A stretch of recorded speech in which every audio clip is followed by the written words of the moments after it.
Good morning, students. How's you doing? I hope you are doing well. As you know, up to now we have completed part number 3 of the chapter number 5, The Happy Prince, written by Oscar Wilde. Today, on 16th of July, we are going to start reading of the part number 4 of this chapter. I think before starting reading, we should revise that what happened up to now in this story. अब तक इस story में क्या होता है कि जो happy Prince है वो स्वेलो को बोलता है कि जो मेरी स्वॉर्ड है उसमें एक रेड रूबी लगा हुआ है, वो तुम सी मिस्ट्रेस को दे के आ जाओ। तो वो सी मिस्ट्रेस को दे के आ जाता है। अब प्रिंस वहाँ से क्या देखता है कि एक प्ले राइटर है जो ठंड से ठिठुर रहा है और इस वजह से वो अपना प्ले भी कंप्लीट नहीं कर पाया है और वो सो गया है। ठीक है, तो प्रिंस स्वेलो को बोलता है कि मेरी 1 आई का जो ब्लू सफ़ायर है तुम उस प्ले राइटर को दे के आ जाओ, जिससे वो क्या करेगा, जलाने के लिए वुड खरीद लेगा और जब उसको हीट आएगी, वार्मथ आएगी, गर्मी आएगी तो उससे वो वापस से सही हो जाएगा और अपना प्ले कंप्लीट कर पाएगा। फिर क्या होता है आगे, जो प्रिंस है उसकी आई में एक और सफ़ायर बचता है। ठीक है, दैट मीन 1 आई का सफ़ायर तो भिजवा देता है किसके लिए, प्रे राइटर के लिए। अब वो 2nd आई का जो सफ़ायर है उसको भी निकाल के दे के आने को बोलता है, किसको, एक मेज गर्ल को जो माचिस बेचती थी। उस दिन उसके साथ क्या हुआ कि उसकी माचिस जो है वो गिर गई। अब वो डर रही थी कि जब वो घर पे जाएगी then her father will beat her. तो जो हैप्पी प्रिंस है वो स्वेलो को बोलता है कि जो ब्लू सफ़ायर है मेरी दूसरी आई का, वो भी तुम उस गर्ल को दे के आ जाओ, ताकि वो उस सफ़ायर को बेच के क्या करेगी, जो पैसे आएंगे उन्हें अपने फादर को दे देगी। We have to start reading from here. ठीक है, तो क्या होता है, जब वो दूसरी आई का सफ़ायर भी निकालने को बोलता है हैप्पी प्रिंस, तो स्वेलो उसको बोलता है कि नहीं नहीं, मैं ऐसा नहीं करूँगा, ऐसा तो तुम दोनों ही आंखों से ब्लाइंड हो जाओगे, तुम्हें कुछ नहीं दिखेगा। तो जो हैप्पी प्रिंस है वो बोलता है, swallow swallow little swallow, do as I command you, तुम वैसा ही करो जैसा मैं तुम्हें कमांड देता हूँ।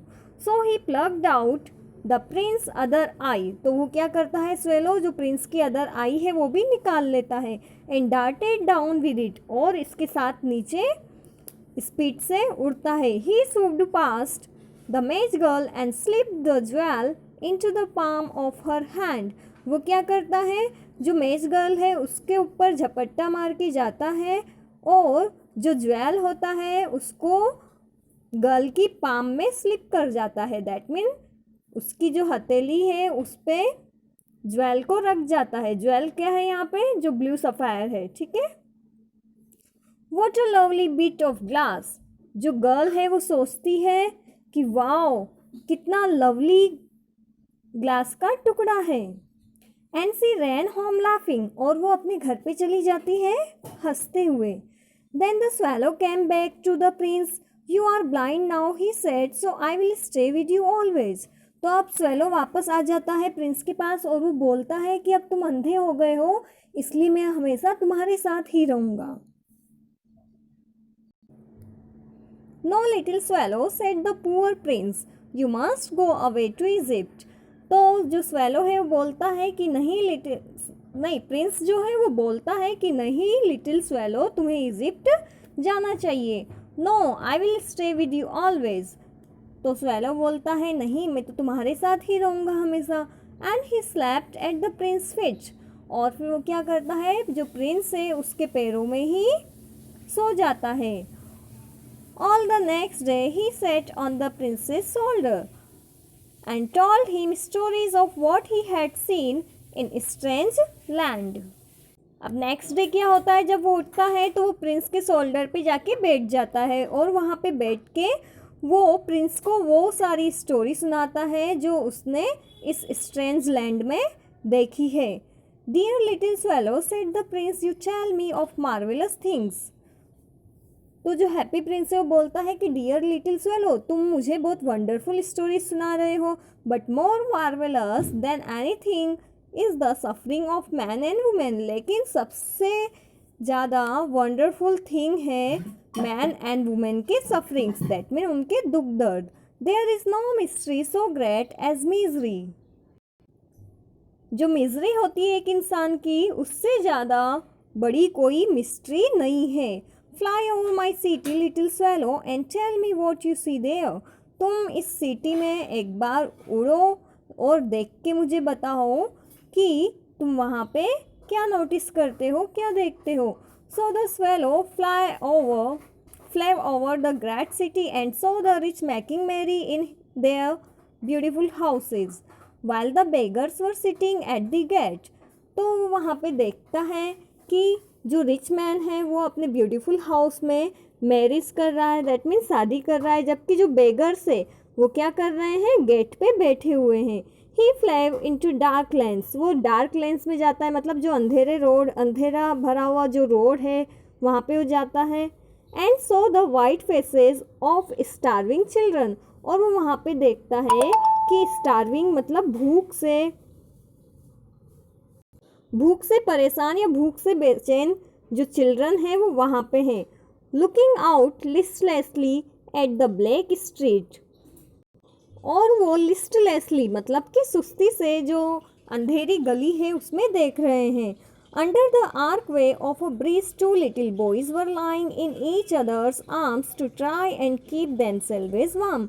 अब क्या हुआ, जो ब्रिज था उसके आर्कवे में मतलब घुमावदार रास्ते में टू लिटिल बॉयज जो है वो एक दूसरे की आर्म्स में आर्म्स डाल के सो रहे थे। To try and keep themselves warm, और इस टाइप से वो एक दूसरे को गर्म रखने की कोशिश कर रहे थे। How hungry we are they said, और वो जो दोनों बॉयज़ हैं वो एक दूसरे को बोल रहे थे कि हम बहुत हंग्री हैं, कितने हंग्री हैं, हम कितने भूखे हैं। You must not lie here shouted the watchman, तो उसी टाइम पे क्या होता है, वहाँ का वॉचमैन जो है वो चिल्लाता है कि यहाँ पे पड़े पड़े तुम झूठ मत बोलो। एंड यहाँ पे जो लाई है ये लेटने वाला लाई है, ठीक है। तो वॉचमैन बोलता है कि तुम यहाँ पे लेटो मत या यहाँ पे मत पड़े रहो। And they wandered out into the rain, और फिर वो जो है दोनों बॉयज़ पहले से ही ठंड से परेशान रहते हैं, फिर भी वो रेन में निकल जाते हैं बाहर वहाँ से उठ के। Then he flew back and told the prince what he had seen. अब जो स्वेलो है वापस से प्रिंस के पास आ जाता है और उसको बताता है जो भी उसने देखा। I am covered with fine gold said the prince. Prince कहता है कि मैं फाइन गोल्ड से कवर हूँ। You must take it off, तुम्हें ये जो गोल्ड है ये निकाल लेना चाहिए, लीफ बाय लीफ, एक एक लीफ करके। आपको पता है स्टार्टिंग में ही मैंने बताया था जो प्रिंस है उसकी पूरी बॉडी बहुत फाइन गोल्ड लीफ से कवर रहती है, ठीक है। तो अब प्रिंस बोलता है कि तुम मेरी ये जो लीफ लगी हुई है मेरी बॉडी पे ये भी तुम निकाल लो। And give it to the poor, और इनको किसको दे के आ जाओ, पुअर को। The living always think that gold can make them happy. जो लिविंग पर्सन होते हैं वो हमेशा यही सोचते हैं कि गोल्ड उन्हें हैप्पी बना सकता है। Leaf after leaf of the fine gold the swallow picked off till the happy prince looked quite dull and grey. तो अब स्वेलो क्या करता है, जब तक कि प्रिंस काफ़ी डल एंड ग्रे कलर का नहीं दिखने लग जाता तब तक स्वेलो गोल्ड की लीफ को हटाता जाता है। Leaf after leaf of the fine gold he brought to the poor, और एक एक लीफ करके पुअर पर्सन को, जो पुअर लोग हैं उनको दे के आ जाता है। फिर क्या होता है, द चिल्ड्रंस फेसेस ग्रो रोजियर। जो चिल्ड्रन थे उनके फेस रोजियर हो जाते हैं, मतलब कि हैप्पीनेस से लाल हो जाते हैं। And they laughed and played in the street, और वो हंसते हैं और खेलते हैं गली में। We have bread now they cried, वो बोलते हैं कि अब तो हमारे पास ब्रेड है। Then the snow came and after the snow came the frost. अब क्या होता है, पहले तो स्नो आ जाती है, ठीक है, दैट मीन बर्फ़ गिरती है, फिर उसके बाद वो बर्फ़ फ्रॉस्ट बन जाती है, मतलब बर्फ़ की परत बन जाती है लैंड पे। The streets looked as if they were made of silver. जो स्ट्रीट है वो ऐसे दिखने लगती है उस टाइम पे जैसे तो वो सिल्वर की बनी हुई हो। एवरीबडी वेंट अबाउट इन फर्स, हर पर्सन इधर उधर फर पहन के मतलब वूलन क्लॉथ्स पहन के जाते हैं। एंड द लिटिल बॉयज वोर स्कारलेट कैप, स्कारलेट मीन्स होता है डार्क रेड कलर का, and skated on the ice, और जो लिटिल बॉयज होते हैं वो डार्क रेड कलर की कैप पहने होते हैं और स्केटिंग के शूज पहन के जो आइस है उस पर स्केट करते हैं मतलब फिसलते हैं। The poor little swallow grew colder and colder, और जो पुअर लिटिल स्वेलो है वो ये देखते देखते बहुत ठंड से ठंडी होती जाती है। But he would not leave the Prince, ठंडा होता जाता है लेकिन फिर भी वो प्रिंस को नहीं छोड़ता। He loved him too well, वो उसको बहुत ज़्यादा प्यार करता है। He picked up crumbs outside the baker's door when the baker was not looking, वो क्या करता है जब बेकर उसको नहीं देख रहा होता है तब वो बेकर के डोर पे से क्रम्स उठा लेता है। क्रम्स मीन्स जो ब्रेड के टुकड़े होते हैं जो फेंक दिए जाते हैं।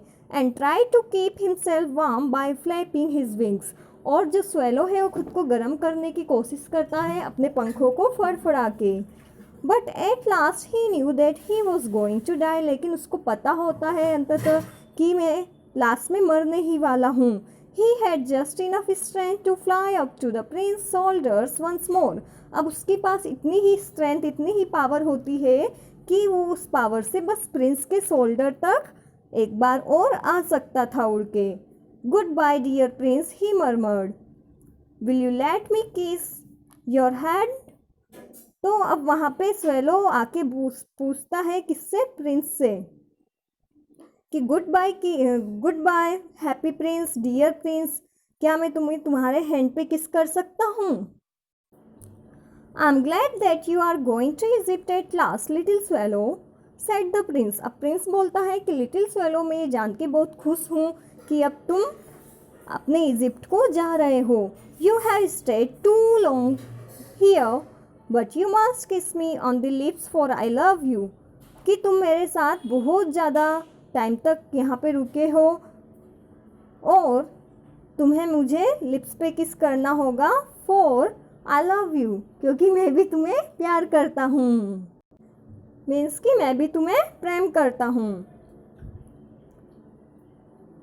It is not to Egypt that I am going, मैं इजिप्ट नहीं जा रहा हूँ। स्वेलो बोलता है कि मैं इजिप्ट नहीं जा रहा हूँ। I am going to the house of death, मैं तो डेथ के हाउस में जा रहा हूँ। Death is the brother of sleep, जो डेथ है वो स्लीप की ही ब्रदर है ना। वो उसको कंसोल करते हुए बोलता है प्रिंस को कि डेथ कोई बड़ी बात थोड़ी ना है, वो तो स्लीप की ही ब्रदर है। जिस टाइप से हम सोते हैं वैसे ही डेथ होती है, डेथ में भी हम सो जाते हैं। इज़ ही नॉट, क्या ऐसा नहीं है। एंड ही किस the happy Prince on the lips, वो हैप्पी प्रिंस को लिप्स पे किस कर देता है। And fell down dead at his feet, और हैप्पी प्रिंस के चरणों में ही, पैरों में ही वो मर जाता है। So stress, that's it for today. अब जो हैप्पी प्रिंस है वो अकेला रह जाता है। आगे स्टोरी में क्या होता है, to get to know that we will read this chapter further tomorrow.